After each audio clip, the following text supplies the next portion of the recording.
Good morning all of you. आज हम class 8 chemistry synthetic materials इसमें प्लास्टिक्स जो कि हमारे एनवायरनमेंट के लिए एक श्राप से कम नहीं है, इसकी बात करेंगे।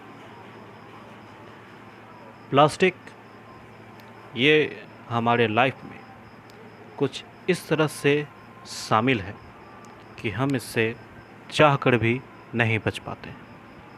हम सुबह उठते हैं, सुबह उठने के साथ हम जैसे ही अपनी नित्य क्रियाएं करते हैं तो हाथ में जो टूथब्रश है प्लास्टिक का, टूथपेस्ट है वो प्लास्टिक, फिर इसके बाद जैसे ही फिर हम बाथरूम जाते हैं तो नल प्लास्टिक के हैं, सॉप केस ये सब रखने के लिए जो भी चीज़ें हैं वो प्लास्टिक की हैं। हम घर से बाहर जाते हैं या तो बाइक से या कार से, उसमें जो एसेसरीज़ लगे हैं वो प्लास्टिक के हैं। इसके साथ साथ जब हम काम करने जाते हैं, जिस कंप्यूटर पे हम काम कर रहे हैं वो भी प्लास्टिक का ही बना हुआ है।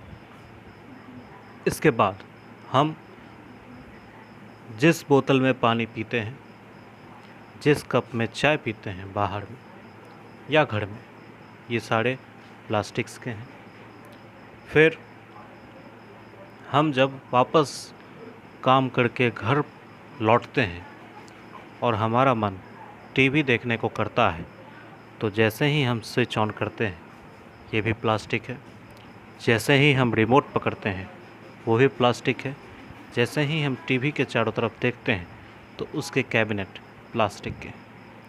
इसके साथ साथ जिस मोबाइल से आप इस वीडियो को देख रहे हैं वो भी प्लास्टिक के ही हैं। और फिर इस तरह से हम जहाँ भी नज़र दौड़ाएं, घड़ी प्लास्टिक की है।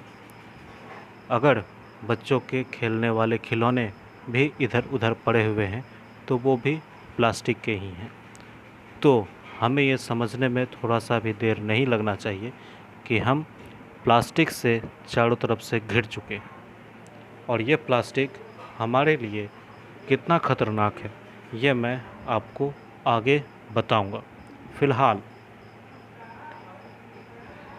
चैप्टर में प्लास्टिक के बारे में दिया हुआ है तो इस प्लास्टिक पर कुछ जानकारी जो आपके लिए ज़रूरी है वो देने के बाद इसके क्या क्या नुकसान हैं ये भी मैं आपको बताऊंगा। प्लास्टिक जो कि एक सिंथेटिक मटेरियल है और इसको हम परमानेंट शेप देते हैं इसको पिघलाने के बाद। इसके बाद ये लास्ट सेंचुरी में इसका निर्माण हुआ था। इसके कैरी बैग्स बनते हैं, प्लास्टिक बोतल बनता है, सोडा वाटर कैरेट्स बनते हैं, फिर टीवी, कंप्यूटर, वॉशिंग मशीन और इसके बाद जो भी इलेक्ट्रिकल चीज़ें हैं उनके कैबिनेट कवर, फर्नीचर, फोम, ये सारे प्लास्टिक मटेरियल होते हैं। प्लास्टिक जो काफ़ी सस्ता है, हल्का है और मज़बूत है। इसको हम अलग अलग तरीके का इसका शेप दे सकते हैं और जिसको हम प्लास्टिसिटी कहते हैं। इसके बाद केमिकल का इस पे किसी तरीके से अटैक नहीं हो पाता है डायरेक्टली और ये एक आइडियल सब्सटेंस के रूप में है किसके, वुड, मेटल, ग्लास या फैब्रिक्स के। प्लास्टिक दो तरीके के होते हैं, थर्मोप्लास्टिक्स या थर्मोसेटिंग प्लास्टिक्स। थर्मोप्लास्टिक्स को थर्मोप्लास्ट के भी नाम से भी जानते हैं, थर्मोसेटिंग प्लास्टिक को थर्मोसेट्स के भी नाम से जानते हैं। इसके बाद इन दोनों में अंतर क्या है?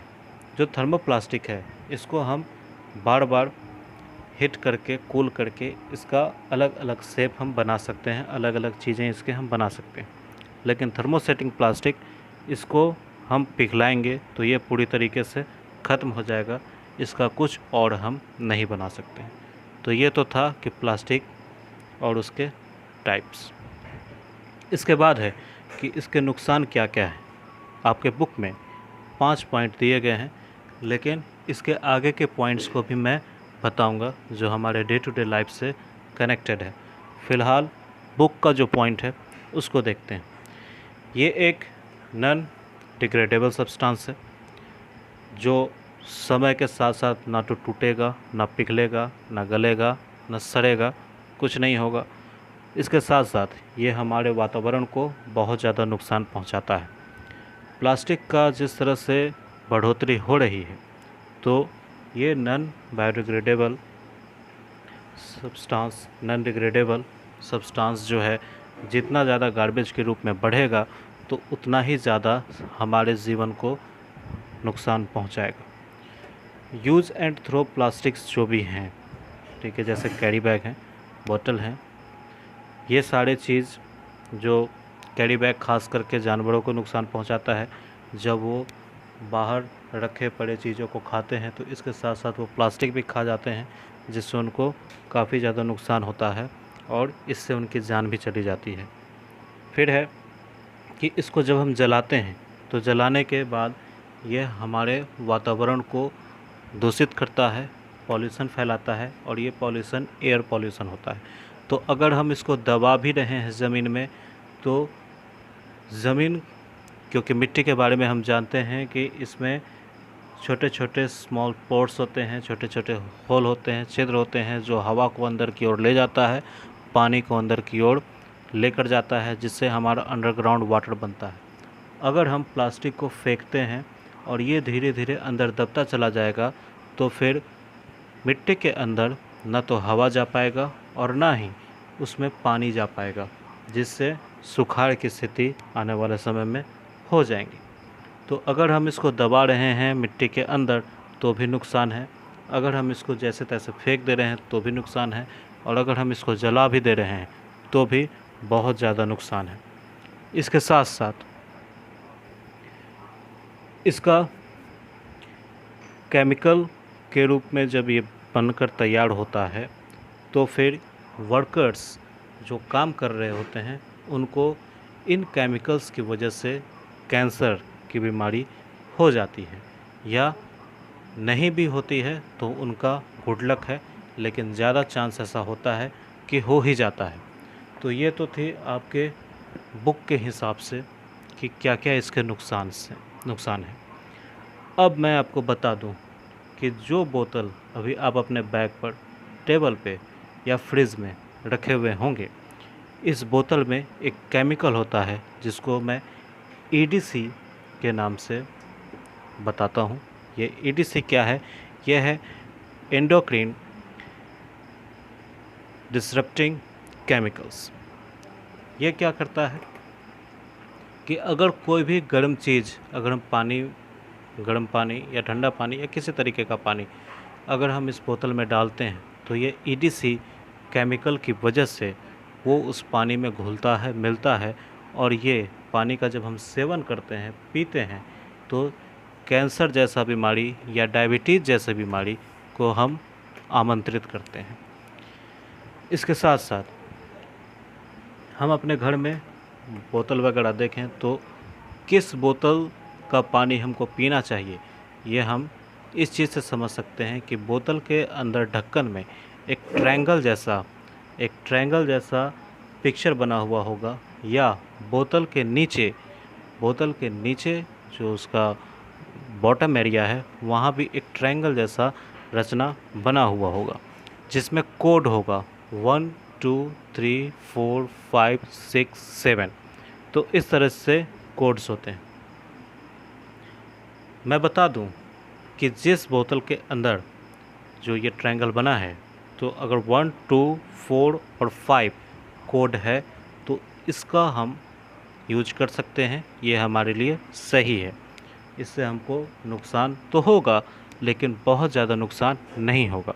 और इसके साथ साथ इसमें हमको ये भी ध्यान रखना होता है कि ये बोतल थर्मोसेटिंग्स होते हैं, यानी इसका हम अगर जलाते हैं तो पिघलाते हैं तो नष्ट हो जाएगा, इसका हम कोई और यूज नहीं कर सकते हैं। इसमें समय समय पर बैक्टीरिया बनते रहता है, इसलिए इसको हमको साफ़ करना बहुत ज़्यादा ज़रूरी है। तो समय समय पर इसको साफ़ करते रहना चाहिए।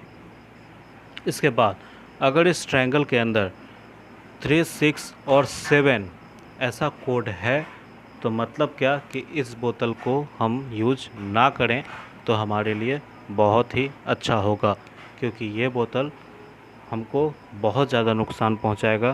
कैंसर जैसी बीमारी, डायबिटीज़ जैसी बीमारी या इससे भी ख़तरनाक बीमारी जिसमें हमारी याददाश्त के जाने का, अब याददाश्त जाने का मतलब ये नहीं कि पूरी तरीके से जाएगा, कुछ लोगों में भूलने की बीमारी होती है, और भूलने की बीमारी ऐसी कि अभी 2 मिनट पहले कही हुई बात वो भूल जाते हैं, या जिस चीज़ को पढ़ते हैं उस चीज़ को भूल जाते हैं।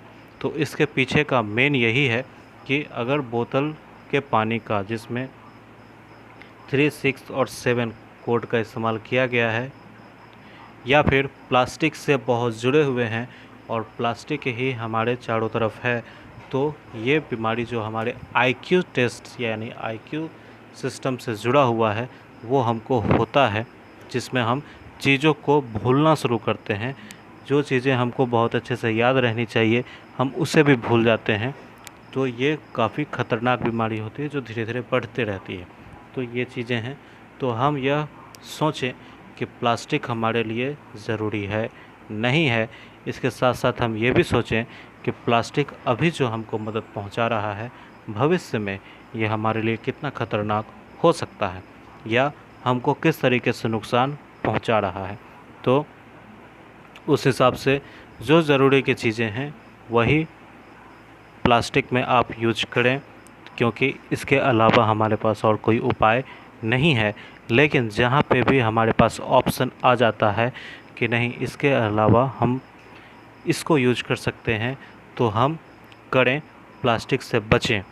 ठीक है, हम घर से जब बाहर निकलें तो अपने साथ अपने कैरी बैग को लेकर जाएं जो कि कपड़े का हो, ना कि हम प्लास्टिक के कैरी बैग का इस्तेमाल करें जो कि आज न कल हमको फेंकना ही है, और वो हमको अभी भी नुकसान देगा और भविष्य में भी नुकसान देगा। तो ये थी प्लास्टिक के बारे में बातें। इसके बाद ये प्लास्टिक जो कि माइक्रोबीड्स होते हैं, माइक्रोबीड्स यानी बहुत छोटे छोटे कण से बने होते हैं। ये प्लास्टिक जब हम मान लेते हैं कि किसी कचरे को पानी में फेंकते हैं, यानी हमारी आदत है कि नदियों में कचरा फेंक देने का, तो इससे क्या होता है कि ये अभी नदियों में जब तैरते तैरते आगे की ओर बढ़ रहे हैं तो नदी के पानी को तो दूषित करता ही है, पॉल्यूटेड करता ही है। इसके साथ साथ जितने दिन तक ये तैरेगा इसको सनलाइट मिलता रहेगा, ये फटता रहेगा, और पानी के धार की वजह से भी ये उसमें टूटता रहेगा। फटते फटते ये काफ़ी छोटा हो जाता है। और हम जानते हैं कि नदियों का पानी जो खाड़ी में जाकर उसके बाद समुद्र से मिलती है, तो इस कंडीशन में क्या होता है कि वहाँ पे ये काफ़ी छोटा छोटा टुकड़ा बन जाता है जिसको हम अपनी आंखों से नहीं देख पाते हैं, और इसको हम बोलते हैं नैनो प्लास्टिक। ये नैनो प्लास्टिक जो घूम फिर कर वापस हम तक ही पहुँचेगा, क्योंकि अगर हम ऐसा सोच रहे हैं कि समुद्र से हमको कोई लेना देना नहीं है, तो हम इस चीज़ को जानते हैं कि जो नमक हमारे किचन में है वो समुद्र से ही आता है। ठीक है, तो जब ये नैनो प्लास्टिक्स इतने छोटे छोटे पार्टिकल्स में हैं जिसको हम अपनी आंखों से नहीं देख सकते हैं, तो ये नैनो प्लास्टिक्स जो कि हमारे उस नमक में भी हैं जो हमको बहुत ही नुकसान पहुंचा रहा है। तो हम कहीं भी प्लास्टिक से आज के डेट में नहीं बच पाए हैं। हमें बचना है तो अभी से ही प्लास्टिक का कम से कम इस्तेमाल, या हो सके तो इस्तेमाल बंद कर देना चाहिए। अब जो चीज़ें हैं जैसे मोबाइल है, तो इसके लिए हमारे पास कोई उपाय नहीं है। अगर हमारे पास टीवी है तो इसके लिए हमारे पास कोई उपाय नहीं है। और ऐसा भी नहीं है कि हम मोबाइल आज यूज़ करें और फेंक देते हैं, ऐसा हम नहीं करते हैं। तो जिन चीज़ों को हम आज यूज़ करते हैं और तुरंत फेंक देते हैं, वो अगर प्लास्टिक है तो हम उसका इस्तेमाल ना करें, तो हमारा भविष्य सुरक्षित रहेगा। तो इन बातों के साथ मैं आज के क्लास को यहीं ख़त्म करता हूँ। किसी तरीके का कोई दिक्कत हो तो आप पूछें। बहुत बहुत धन्यवाद।